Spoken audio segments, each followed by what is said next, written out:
In the bantamweight division at the Ultimate Fighter 31, you got Team McGregor taking on Team Chandler in every fight, but this one especially. So for Team McGregor, he's got the prospects in both divisions. So here in the bantamweight division, he's got Trevor Wells. Team Chandler's got Timur Valiev. And in the first fight, Team Chandler dominated, and you're probably going to see that a lot in these first 8 fights in the first round. But let's get to this one. Does Trevor Wells have any chance as the prospect? He's 27 years old. He's 5'7". He's 8-3. 2 of those 8 wins by KO. The other 6 by decision. So who are the 3 losses against? Guys I've never heard of. Chris Ocon, Carlos Hernandez at LFA at 93. At least both of those were by decision. He was KO'd or TKO'd by Joseph Dorado. But that was back in April of 2019. So he's come a long way since then. And one thing to his resume is he's won his last 4 fights. So he's getting better as time goes on. Now, Timur Valiev, big advantage here. The guy's 18-3. He's 5'6", so he's 1 inch shorter. He's got a 67-inch reach. He fights right-handed. Now, we know a little bit more about Valiev. Like, he lands 5.2 significant strikes per minute in the UFC. Okay. He lands about 2 takedowns over the course of 3 rounds. So you can expect him to get 2 or 3 takedowns here if necessary.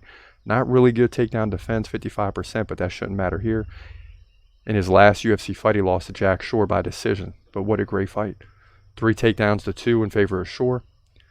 Valiev led in significant strikes, 72-70, so a very close fight.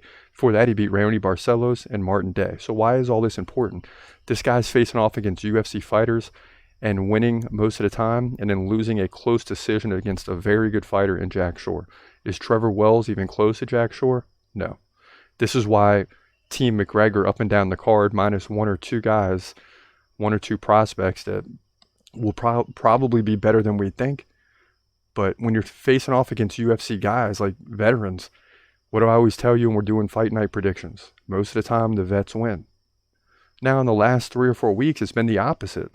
But that's not going to continue, especially this is a big disadvantage in this fight. I mean, Timur Valiev is a real bantamweight fighter. He could very easily win the whole thing, but he's especially winning in the first round. If he doesn't win by first round submission or KO, I will be surprised. I like Timur Valiev to dominate here.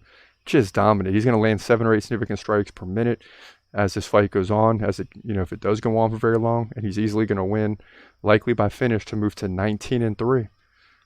Team Chandler's off to a 2-0 start, in my opinion, in the bantamweight division at the Ultimate Fighter 31.